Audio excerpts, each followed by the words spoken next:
Hello, my name is Timothy Lemoyne. Again, this is videos for making the wrench shed. Wrench shed is free download as far as the Birdhouse plans go. You can go to my website. There's a link below in the description. This is actually video 3. And if you need to get to the first 2 videos, up above I'll put links to video 1 and video 2. If you missed those, they talk about basically rough cutting and then making the sides and the brackets. This video is talking about the front, the bottom, and the back. They're all ripped to 4 1/4. That's 4 1/4 inches, and then they're cut to length. So check out this video so you know how these parts are made. Thank you.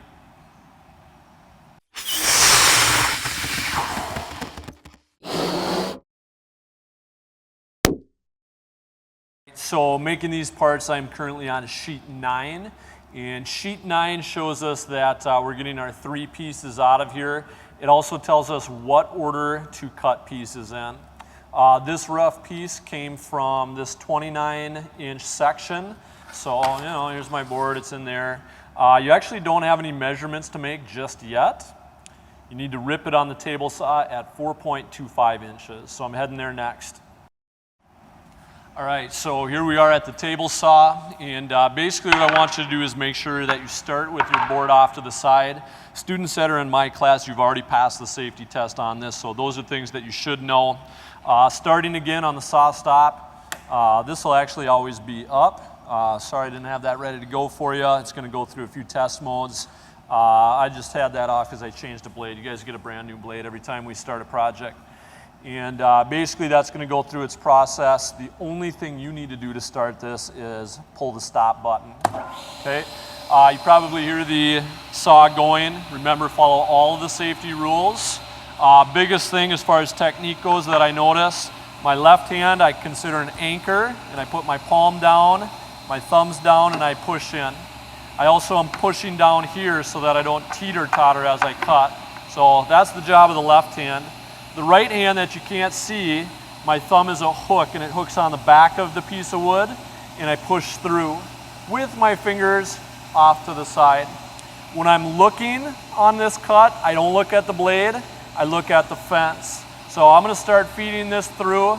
Notice that my left hand is not moving at all. My thumb, if you're looking at my right hand, is hooked behind. Left is moving off to the side. And I'm going to continue to push this board all the way until it hits the floor like it just did. I just hit stop. I'm waiting for this blade to stop. I'll hear it, I'll see it, and as soon as it is stopped, I can remove this. This piece is not needed. Okay? You can just ask Lemoyne where you'd like this to be. So that's ripping on the table saw. All right, so I just completed that rip. That means that I am done with step number 1. Sorry about that. Rip to width 4.25. Next I'm going to go to the miter saw, and I have to cut in this sequence. The bottom piece, the front piece, then the back piece. I only measure and cut one at a time. And I start with the smallest one because I want something big to hold on to with my hand when I get further down the line. I want to make sure I'm always a safe distance away from the miter saw. So here's how we're going to measure. Okay, this is my bottom. That's what gets cut first. And you see the dimensions are 4.25 by 4 inches. We've already ripped to 4.25. That means my first measurement and cut is going to be 4 inches.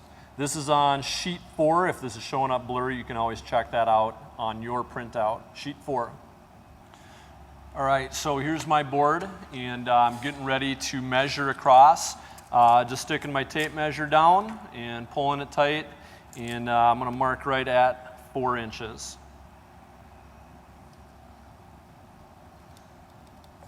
After you've marked that, go ahead and grab your square. You learned how to use this in a previous video, and go ahead and make a line.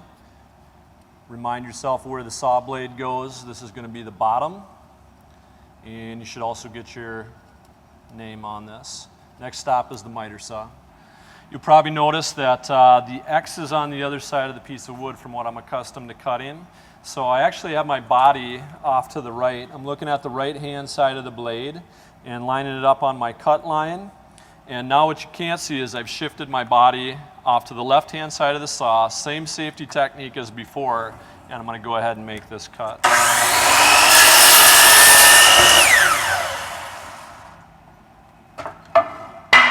All right, so this is the piece that just got cut off. This is my bottom. The reason we only measure one at a time is because I've just made a cut and I've created kerf. All this area has now become sawdust. So my board ended up a little bit shorter. And anyway, the next thing we're going to cut, it comes from sheet 3, which is your front. And again, the width is always going to be the same. This time we're measuring 11.5, and we're going to go make a cut.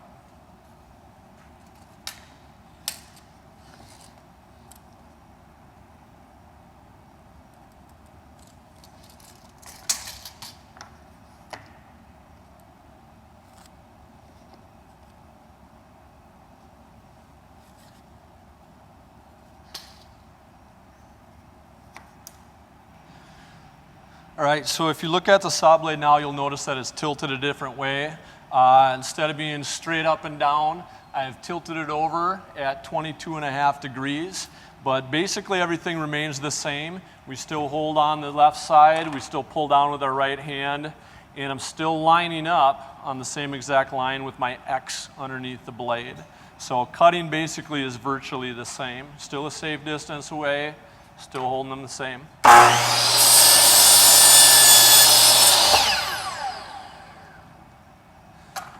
The reason that we did that is because we wanted a slotted cut here, or I'm sorry, not a slotted, an angled cut, and that's going to match the angle of our birdhouse roof. Remember, we're using a shed style roof. This is going to give us nice tight joints. It's going to look good. All right, so now you're seeing a kind of a zoom up of my front piece, which I just cut. This is 11.5 inches wide, and you can see that I achieved an angle here, which also on my leftover left me an angle, which is a bonus because that piece is actually for the back. And the back, if you look at it here, this is sheet 2. The back also has an angle. I set the blade at 22.5. I already have that. From the top of that angle to the bottom of this piece, we need a distance of 12.5. So that's my next measurement. I'm taking this. If you look at this, I'm kind of setting this here. Going to take my tape measure and measure from that particular spot. And again, the number is, I had to look back at my plans there, 12.5.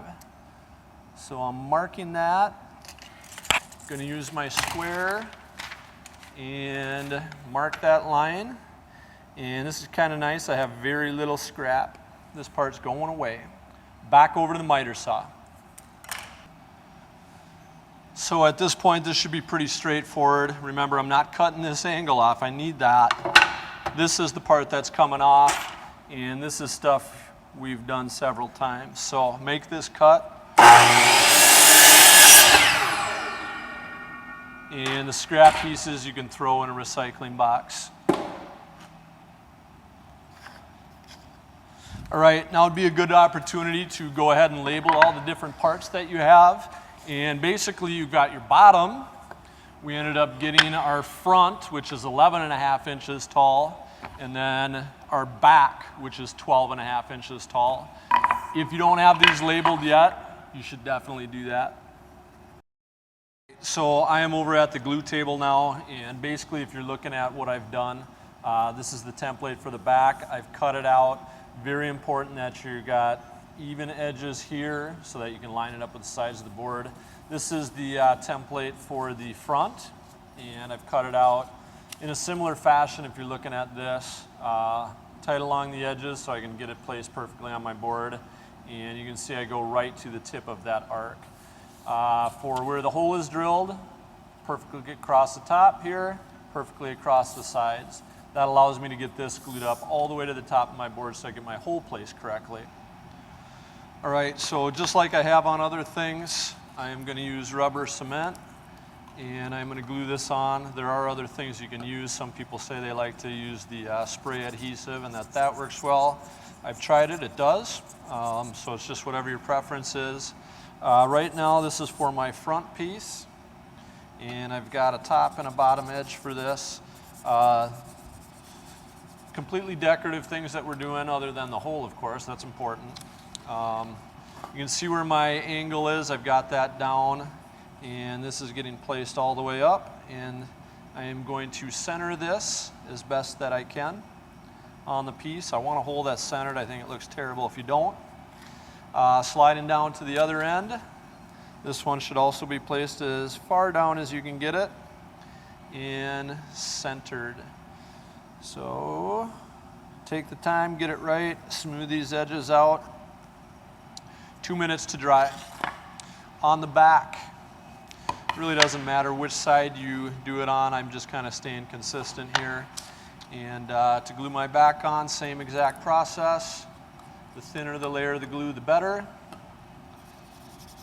And this is just going to let me get those little radiuses or arcs or fillets or whatever you want to call them on the bottom edge. So this gets placed down here like so. And same deal, 2 minutes to dry. This is going to be a scroll saw cut. A scroll saw cut, I'll probably have to clean that up with a wood rasp. This is going to be a scroll saw cut as well. And this is going to be a Forstner bit. All right, lining up for this piece is exactly the same as for other pieces. Make sure the tip of the Forstner bit gets right on the center point. Get your chip guard in place and then drill. Make sure this side's off to the left.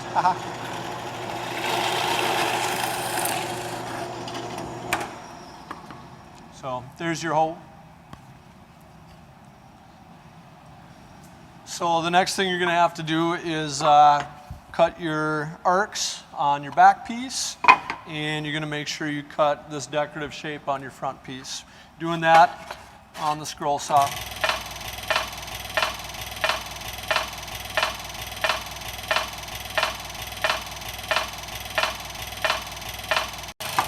After you've done that, you can go ahead and peel off your patterns. Those are no longer needed, so same on both sides. And what you're going to end up doing next is you're going to go find a wood rasp, and you're going to clean up any of these rough angles. I actually have a couple right in there. Don't love the way that those turned out. Pretty normal. Time to fix it. All right, so this is the wood rasp that I'm going to use. I like the brown handled one. It is a half round, and I am going to use the flat side for my shaping. I'm going to start out by fixing this particular piece right here. I'm going to stick it in a vise.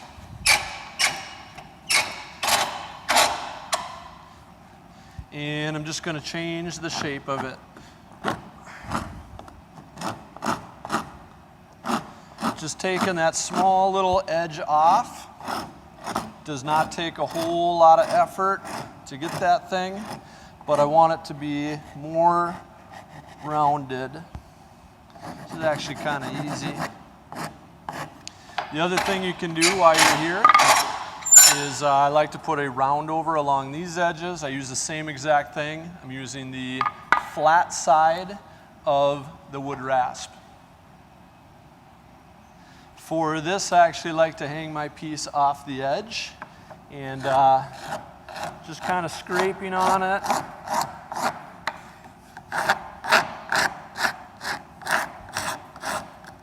And gradually rounding that thing over.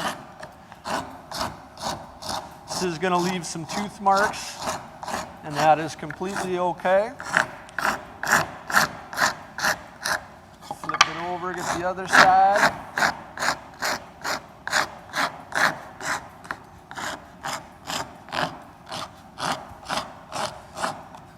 I don't know if I said it or just thought it, but my next move is to work on smoothing out all those tooth marks so they're less noticeable.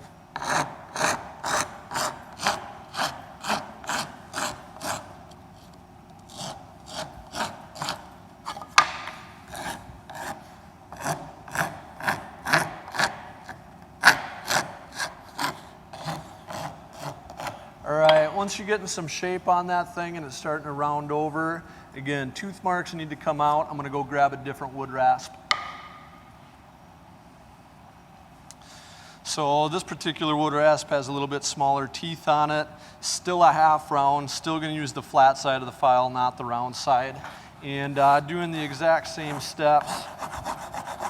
And the thought is those big large teeth marks will become smaller tooth marks now because the teeth are smaller on this. And we're just gradually getting it smoother and smoother.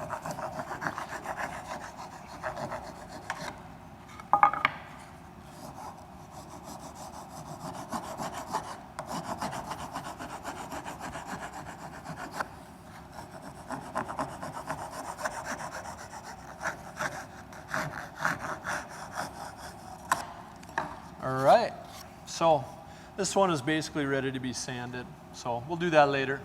You're gonna do the exact same steps on this piece. This is the back. You can see it's still got a sharp edge. And I'm not gonna make you watch me do this. I'm just gonna do it and show you the finished product.